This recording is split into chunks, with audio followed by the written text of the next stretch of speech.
everyone's looking for the young guy. They're looking for McVay. I think take a shot out. Todd Bowles, get him a second shot at head coach and see if he can do it. I don't think they will. If they don't have Anthony Davis, I'm saying it right now. If Anthony Davis is out for the playoffs, they don't make it out of the first round. It's crazy. And our kids will know how great Tom Brady is because he's going to be playing.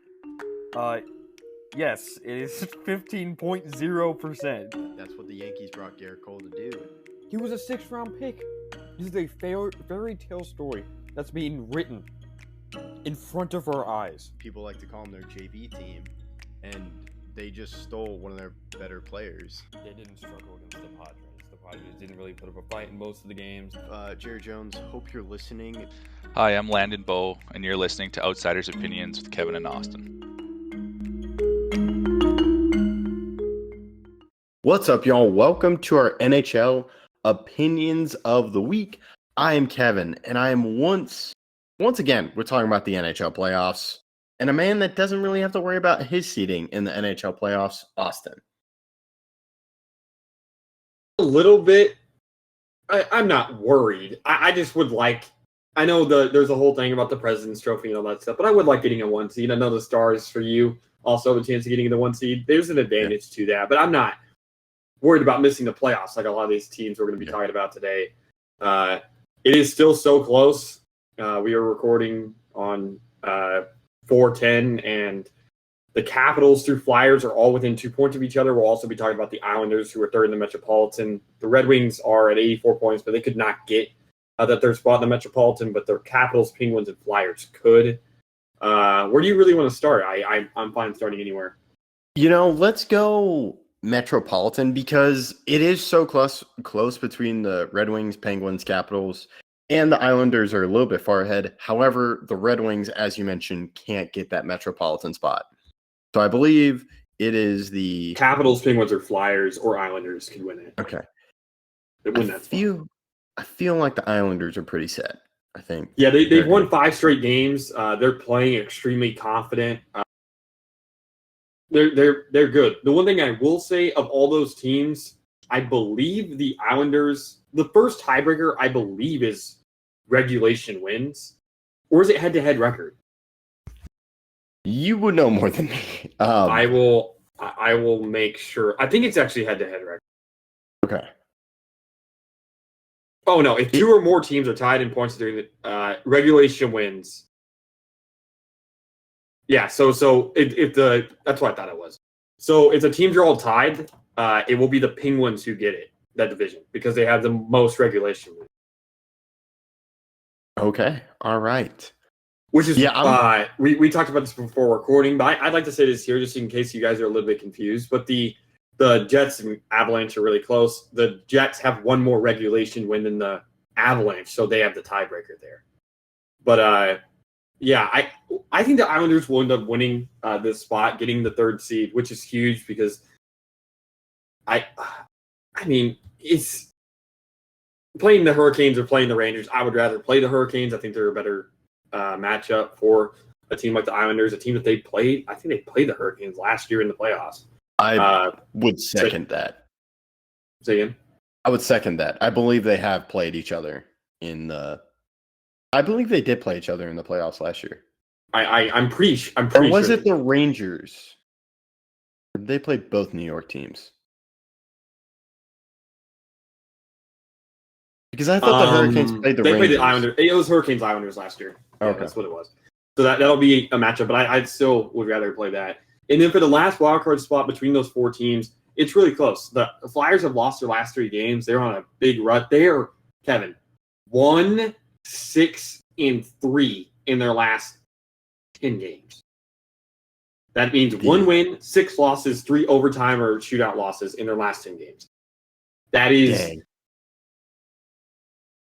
ever since the Carter Hart scandal, they have been in a absolute rut, and I don't think they can make it. I think the other 3 teams have a shot for that last spot after we believe that the Islanders get the last spot in the Metropolitan, and then the Capitals, Penguins, Red Wings. It's between 3 absolute legends of the game, between Crosby, Ovechkin, and Patrick Kane.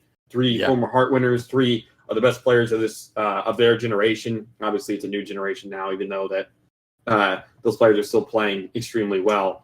The tiebreaker, though, between those teams, again, goes to the Penguins. So if you believe that they end tied at points, the Penguins would get it. Right now, the Capitals are at 85. Penguins and Red Wings are at 84. The Red Wings have a schedule of playing. Pull it up. Oh, they play on April 11th, which is tomorrow for us. They play the Penguins in one of the biggest games of the season. That would be pretty much, I would say, a decider. Is that fair to say? Yeah. And because the Penguins after that, they play the Bruins and then the Predators. And then the Islanders. Dang. But the Red Wings play the Penguins and then the Maple Leafs, which is still a very tough matchup. And the Maple Leafs are still going to be trying to win because they could still possibly get the 2 seed in the Atlantic. And then would play the Canadiens twice. So they should beat the Canadiens twice. But if they were to lose those other 2 games, they would end up at 88 points total. Penguins, if they beat the Red Wings, they play Boston, and then the Predators are still trying to get. They play 4 teams trying to get in the playoffs back to back to back. That's so tough. The Capitals. Let's see their schedule. I got it. They play the Sabres today, or no, tomorrow. Then they play the Lightning and then the Bruins. And then the Flyers. So they again, 3 of those teams are playoff teams or trying to get into the playoffs. The Flyers are still, while they're in a rut, are still trying to make the playoffs. So they're not going to just shy away. Lightning are still trying to win games, obviously, in Boston. It's going to be really close. Washington does have the 1-point lead, which I do think is important. However, again, the tiebreaker goes to the Penguins. It's going to be close. Yeah. Which of these 3 teams do you think ends up getting the last wildcard spot? Yeah, this one's tough because, as you mentioned, like each of these teams have legends of the generation. So we are, by choosing one legend, we're missing out on 2 legends. I think I'm going to go with Red Wings because of their easy schedule, and they are a young team, and we'll just have to see what happens. Yeah, the Red Wings do have the easier of the schedules. Like Washington legitimately could lose 2 of their games. But I think if you win 3, I think you'll get it. Of these 3 teams, I'd like to say that the Penguins do have the best record. They're 6-1-3, meaning that they've only lost 1 game. They've lost 3 in regulation or not regulation, in overtime or shootout, and 1-6. While the Capitals and Red Wings are both 4-4-2. So if we're going by form, the Pittsburgh does have the best form. And again, they play.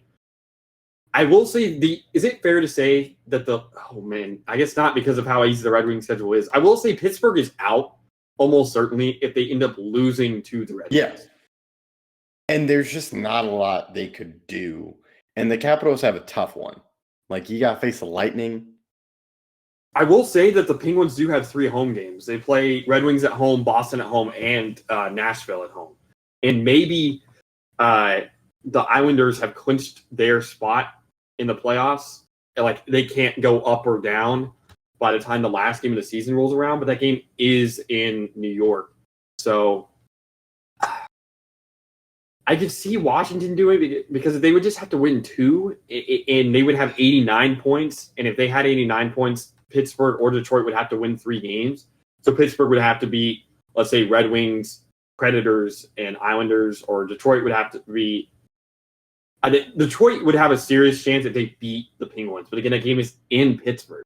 But they would go Penguins and then lose to the Maple Leafs and then beat the Canadiens twice, back to back. 1 game in Detroit, 1 game outside of Detroit. Detroit does have 3 road games, but again, they play the Canadiens, who are one of the worst teams in hockey right now. They're second to last in the East, so they still have a good chance. It is so close, and I'm really struggling. I'm going to take a look at the Flyers schedule just to see if they have an easy end of season. They play, obviously, they play the Rangers, Devils, and Capitals. And they only have 3 games left, too. They probably lose to the Rangers, probably beat the Devils, and then But if they lose to the Rangers, they're basically out. So yeah, I think they're out. I'm gonna go a little bit risky. I'm gonna take Pittsburgh. They're on the best streak so far. In their last 10 games, they have 15 points, which is that's a very high points percentage. That's 75% of the points you could get, because you could get 20 points out of 10 games. I like this team, how they're playing recently. They have the best of the three legends at the moment. The one who's playing the best is Crosby, who has over 40 goals and is playing amazing. It's so close, though. Who you said you're going to take Detroit because of their easy schedule? Yeah, I just don't. Yeah, because of the schedule, and I don't know. It feels too easy to pick the Capitals, and I am rooting for the Red Wings because if the Rangers ended up getting a 1 seed, it would allow Kane to face the Rangers in the playoffs again, or for the first time. Yes. Oh, technically speaking. Oh yeah, for the first time. Yeah. Yeah. So it'd be fun. So that's something I'm pushing for. But this one's so hard to tell, and I'll probably eat some words. And the Islanders could fall out, but we kind of believe they'll get it. So yeah, we'll just have to see. Knowing how sometimes we get a lot of games wrong, it could be the Capitals. We both picked the other two teams, but the Capitals get it, even though they are or the top team. Capitals get the division spot, and then someone else, the Islanders, fall out of it completely. Yeah, I will say that if the teams are all tied, the Red Wings are the last on the tiebreaker. They're actually technically tied right now with the Islanders on that tiebreaker regulation wins, but it would go to him. So the worst team by tiebreaker standards is New York, and then it'd be Detroit, and then the best is obviously Penguins, and then Capitals. So it's gonna be really close though. And again, that game tomorrow for us. 4-11 Thursday between the Red Wings and Penguins, must win for both teams. Must win. Oh yeah, for sure. And it's gonna be some awesome hockey, and this is just a busy time, and it's gonna be so fun to do that. I'll toss this over to you to close it out. Yeah, thank you guys for listening. Who will get those 2 playoff spots, and especially that wild card spot? And please catch us in our next video.